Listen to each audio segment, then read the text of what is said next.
మొఘల్ సామ్రాజ్యం ఇది medieval Indian హిస్టరీలో వస్తుంది. అయితే ఈ మొఘల్ సామ్రాజ్యం స్థాపించిన వాళ్ళెవరు అంటే బాబర్.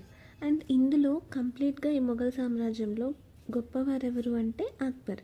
చివరి వాడెవరు బహదూర్ షా టూ. మరి రాజధాని పర్షియన్. ఇందులో మూల పురుషుడు ఎవరు తైమూర్. ఎలా అనే లాంగ్ వీడియోలో డిస్కస్ చేద్దాము. రాజధానులు ఎక్కడెక్కడ ఉన్నాయంటే ఫస్ట్ వచ్చి 1526 నుంచి 71 వరకు ఆగ్రా అనమాట. ఆ తర్వాత రాజధాని ఫతేపూర్ అయింది. ఫతేపూర్ సిక్రీ 1571 నుంచి 85 వరకు. నెక్స్ట్ క్యాపిటల్ వచ్చి లాహోర్ 85 to 98. తర్వాత మళ్ళీ ఆగ్రా 98 to 48. మళ్ళీ ఢిల్లీ అనమాట 48 నుంచి 57 వరకు.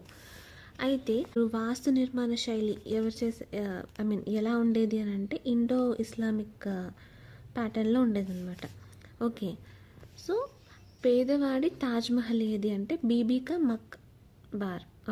అంటే ఔరంగాబాద్ అంటాం.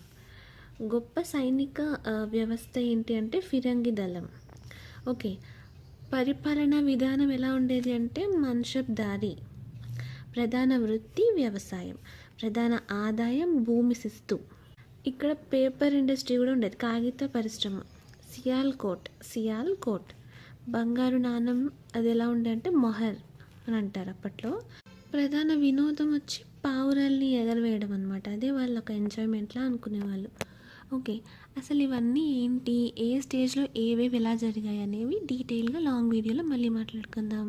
ఈ వీడియో ఇంతే. నెక్స్ట్ వీడియోలో మళ్ళీ కలుద్దాం.